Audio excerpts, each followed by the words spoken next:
Hey everyone, welcome back. Thought I would have some fun this season and start a new series breaking down hockey scenes in movies and see what Hollywood does right, what they don't do right, everything in between. We'll go through some pretty famous hockey movies. I thought what better way to kick things off than the original 1991 Walt Disney Mighty Ducks movie. So grab your favorite beverage and some popcorn if you want, and let's have at it. Let's go.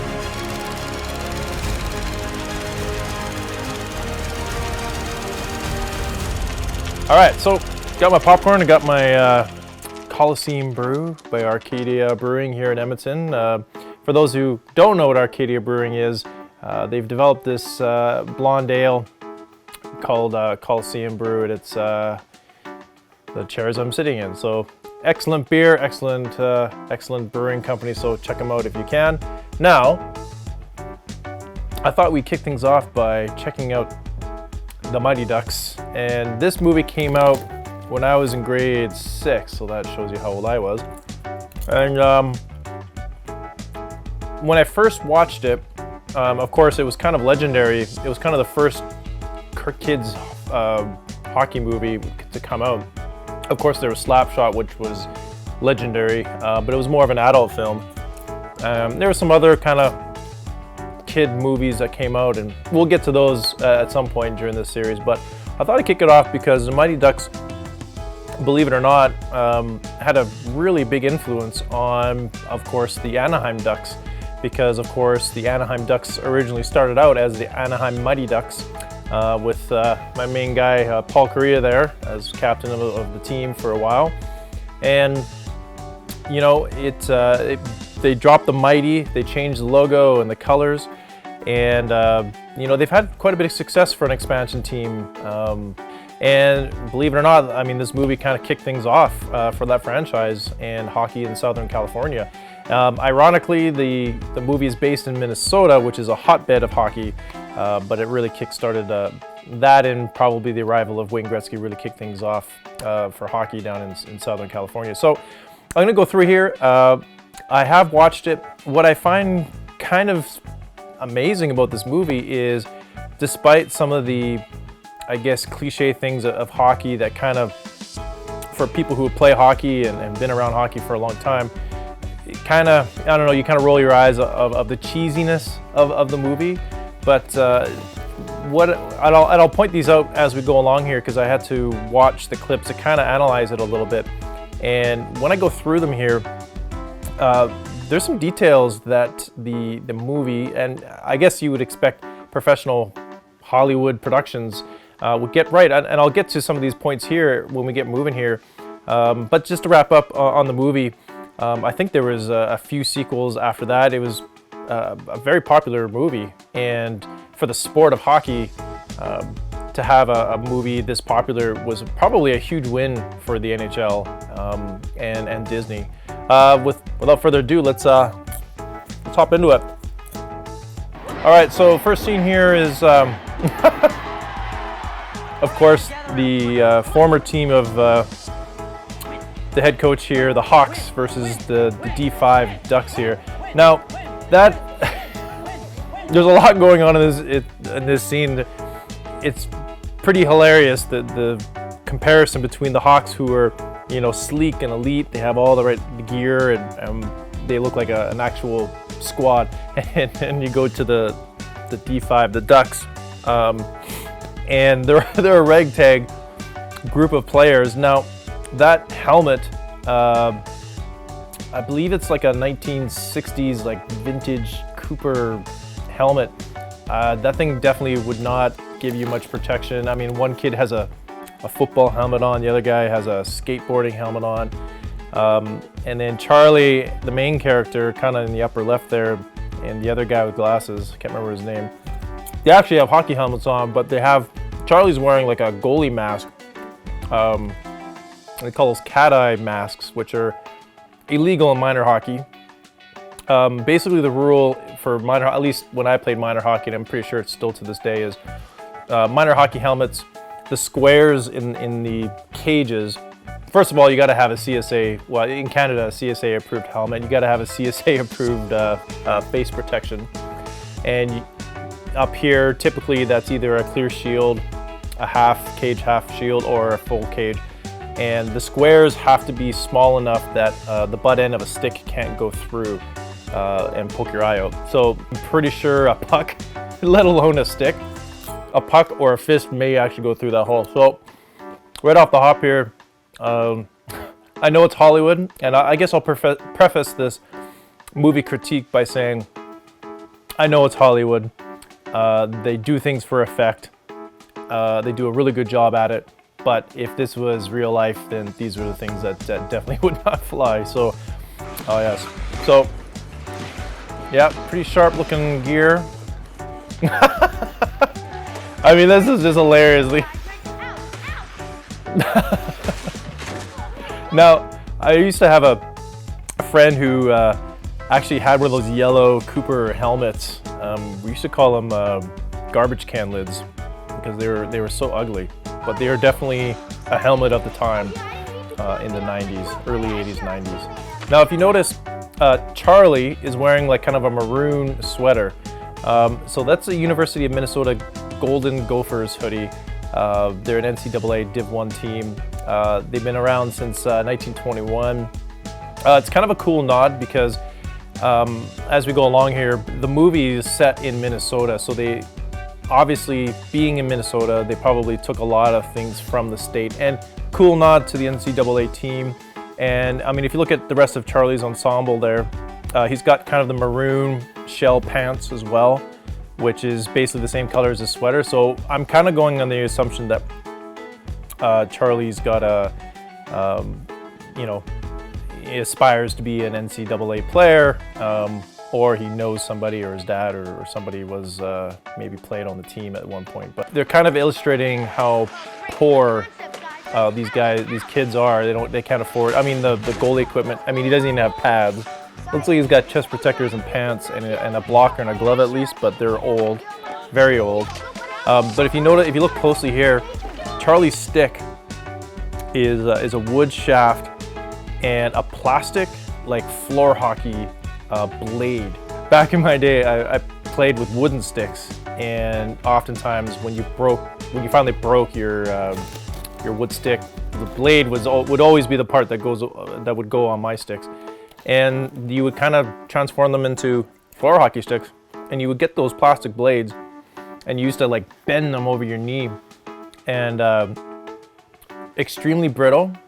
I mean, Charlie doesn't even have tape on this thing. It looks like it's a bare white blade, and I mean, I've tried it, so I can tell you from experience that you cannot keep a puck on that. A, because it's not strong enough, because it's not built for that. It's built to shoot around an orange ball or a tennis ball, and so it doesn't have the strength, and it's just really crappy. I don't even know how he plays anything in this game with that thing. So I officiated for a few years during high school to kind of earn some extra cash during the winter months. And when you're dropping the puck at the face-off dot like that, you don't want to have your hand that low. If your hand's that low, it's going to get whacked real hard, real quick. And you always want to kind of stand up straight, have it. And sometimes you see the NHL, the linesmen do crouch down and get kind of close to the ice there. I think it's all kind of based on preference and comfort. But yeah, no, you wouldn't want your hand that low. It's gonna get hit real hard. One thing that's really hard with hockey is choreography. In sports in general, you'll see a lot of, whether it's football or whatever, it's really hard to choreograph everything because you have one camera shooting and you gotta basically rehearse the same move over and over and over again. And that's very hard to do. So, I mean, it's not perfect in this movie, but it does a pretty good job of remembering where guys are on the ice and stuff, so. That line change is awesome. Both teams are wearing dark colors. So the Hawks are wearing all black. They got the fancy uniforms, and then of course the Ducks are wearing the red tag jerseys, but they're both dark. And I do know that when it comes to at least pro hockey, NHL hockey, and sometimes minor hockey, the two jerseys have to be distinct, and typically that means one has to be dark, one has to be light or white. So these two colors, even though they're black and red, maybe they they're different enough. But again, that's something that most teams will have two sets of gear. They'll have a set of darks or blacks and a set of whites for home and away. Now back when I was young, whites were home and darks were away, and now it's reversed. Now darks are home. I always liked the whites for home. It always was way cleaner in my opinion, but that's just the way it is now. His skates, I mean, his skates are, you know, they're 1970s vintage steel holders. The kid before had like the 1960s helmet, and that guy has 1970s skates. And this is 1991, so I will give it to the wardrobe people. They actually got to illustrate that these kids have nothing, and they're just using what they have, and they're using that older gear. It's actually a pretty good touch. So remember, Charlie's on the breakaway with that plastic stick. Look, see, it's white there. I mean, even if he made contact with the puck, it probably would have shattered that blade. And I mean, that's a cheap shot. If I was that mom, I would not be very happy right now. That was a pretty bad cheap shot. I mean, that would be hit from behind. You'd probably be kicked out, probably, in minor hockey. Ah, the infamous egg scene. Now it's interesting because this scene comes after they've visited the pro shop to get new gear. So you can tell they all now have new sticks. They got proper sticks with proper blades. They got new helmets. They've got jerseys and gloves and everything. So you can tell they're all starting to look the same now. So again, it's kind of interesting going from not having anything to now they have all matching gear and pro gear. So Easton, it was a pretty big company when it came to hockey back then. For the hockey scene, this egg scene is pretty memorable. I never tried it, and we never tried it in hockey, but it illustrates the point of being able to handle or receive a pass correctly. All right, they're bringing out the big guns. I mean, he's nailing it. That's pretty good. I don't know if that's an actual kid of peewee age, or they brought in somebody who's a little bit older. Because the thing about slap shots is when you're peewees, you probably can't really do a proper slap shot, because a slap shot is all about the flex of the stick and hitting the ice before the puck and having the upper body strength to bend and flex the stick to propel the puck that hard. And peewees, you're just not developed at that point to really do a slap shot. But when you get older, bantams, midgets, or whatever they're calling it now, upper levels of hockey, you have the muscle to actually do a slap shot. So they have purple helmets, green jerseys. Like their kit is really good, but the red gloves kind of bug me. I don't know why they have red gloves. Now, I looked this up. This is the Coon Rapids Youth Hockey Association. So I think they actually filmed this in Coon Rapids, and the hockey association are called the Cardinals. So again, it's kind of neat. Not being from Minnesota, I wouldn't have a clue, but the fact that you know, it's a real hockey association. It's an actual hockey association's name. It's not just a made-up opponent. They're actually a team in Minnesota. So again, it's a cool tie-in to the state of Minnesota. All right, Mickey's Diner, famous landmark. I would assume it was a landmark before the Mighty Ducks movie came out. We would always go when we go to Minnesota, and we would go. XL Energy Center is just basically down the street from Mickey's Diner, and we would always make sure to go. It's just a classic diner car. Being in there is kind of neat, and being in there because it was in the Mighty Duck movie was kind of neat. Definitely highly recommended if you wind up in Minnesota to go to a Wild game.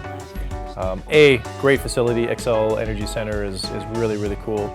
One of the tops in the league, and if you're going there, make sure to stop by Mickey's Diner. It's really good. All right, so at first I thought this was a kind of a minor league arena that they were pretending that the Minnesota Stars were playing at, and I thought they just put a 75th banner up in the roof, but this is actually the Met Center that was in Bloomington, Minnesota, and it was completed in 1967. It seated around 1,500 people. It was the original home, or it was the home of the Minnesota North Stars from 1967 to 1993. Broke ground in 1966, opened in October 21st, 67, and it cost $5.8 million.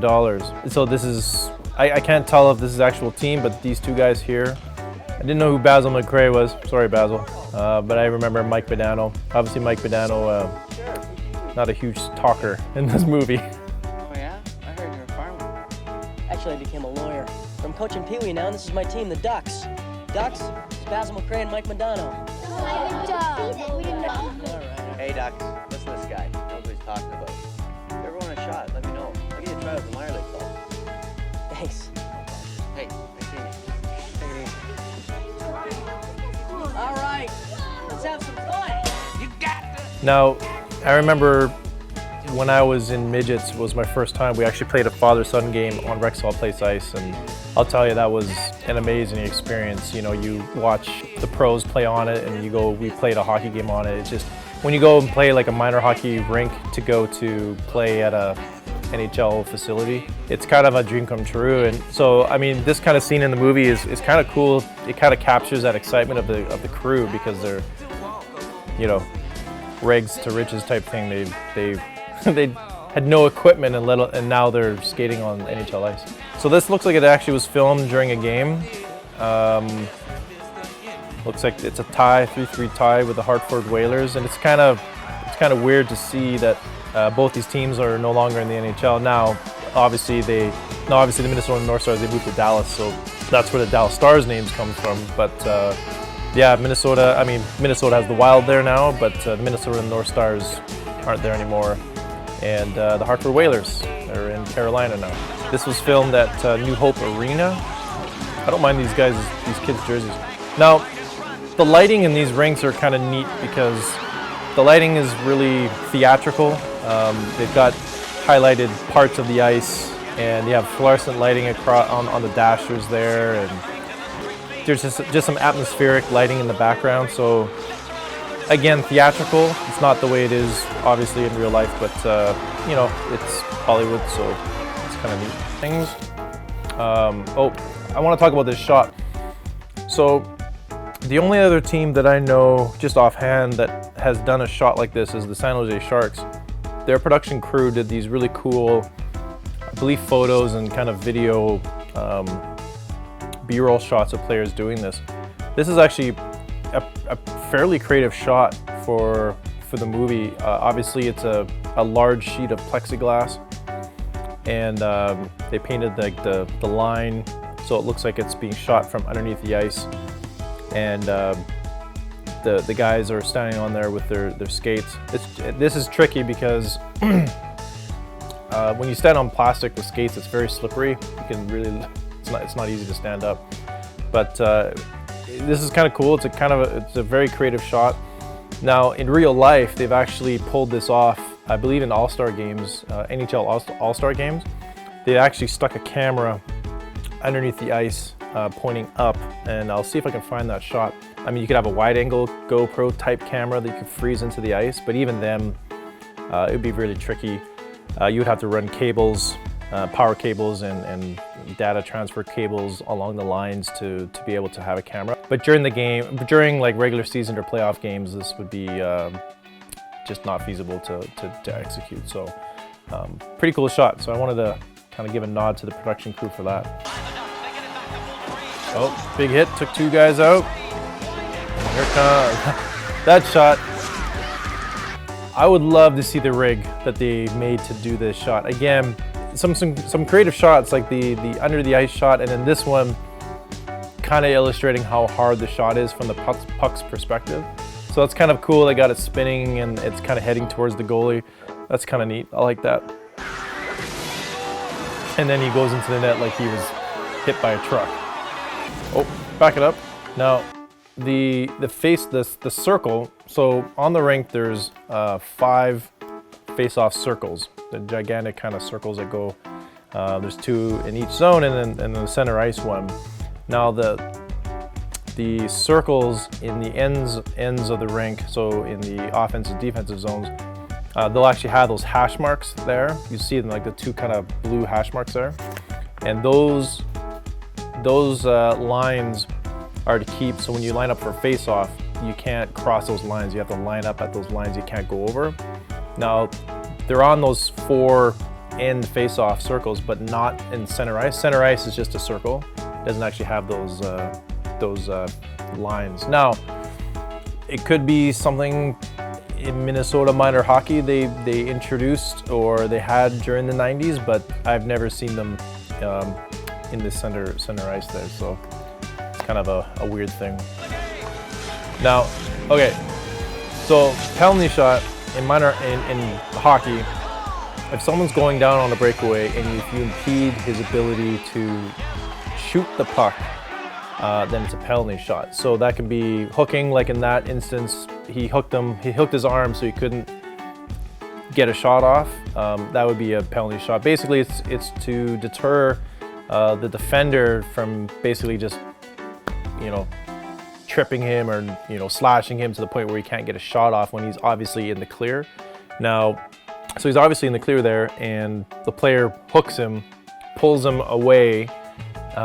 So yeah, I mean that's a penalty shot. Coach, penalty shot. Anyone on the ice can take it. But now the rule with a penalty shot typically is, if you're the one being impeded on, you're the one who has to take the shot. So if I'm going down on the breakaway and I get hooked like that, I have to take the penalty shot.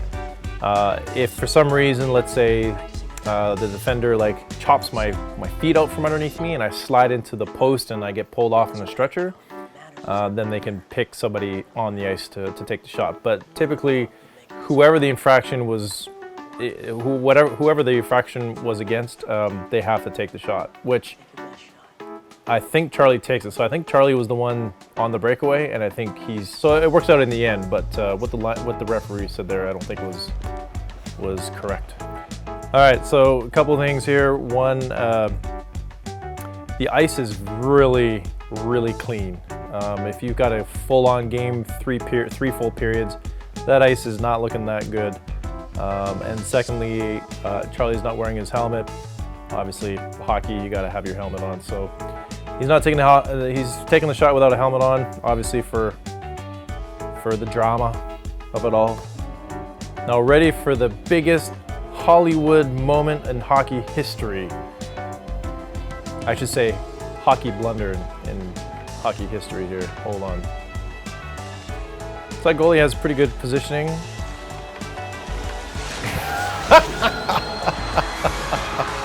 So if you notice, he makes a pretty good deke. The goalie goes down, but then he goes to his forehand and just tucks it in along the ice, and miraculously it goes bar down. That's Hollywood for you.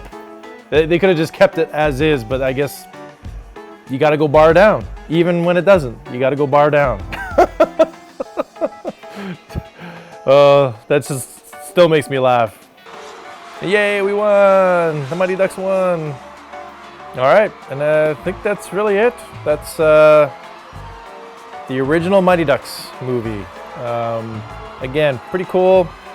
Looking back at it, I haven't watched it in a few years, so it was kind of neat to see it again and to kind of look back at not only the gear that they used back in the 90s there, but also how they filmed hockey back there. And to be honest, it's not a bad hockey. It's not a bad produced hockey movie. Obviously, the character stories are what sells the whole movie, but the action sequences they hold up pretty well. I mean, it's a real shame that the last pivotal goal is kind of a really bad cinematic gaffe when it comes to hockey, but hey, it's Hollywood. So I hope you enjoy this, looking through the Mighty Ducks movie. If you have a recommendation or if you want to see me break down another hockey movie, leave your comments down below. Obviously, I'm going to get to some of the favorites, Slapshot, maybe Goon, Mystery Alaska. There's lots. There's actually one really old movie that I found on YouTube, black and white. It's hilarious, but I'm going to break down that one too. But if you have a movie that you want me to go and break down, leave it in the comments section. Thanks for watching. Head over to social, subscribe here if you're new to the channel, and if I missed anything or if I was incorrect about something, let me know in the comments below. All right, thanks for everybody for watching. This was Rinks at the Movies.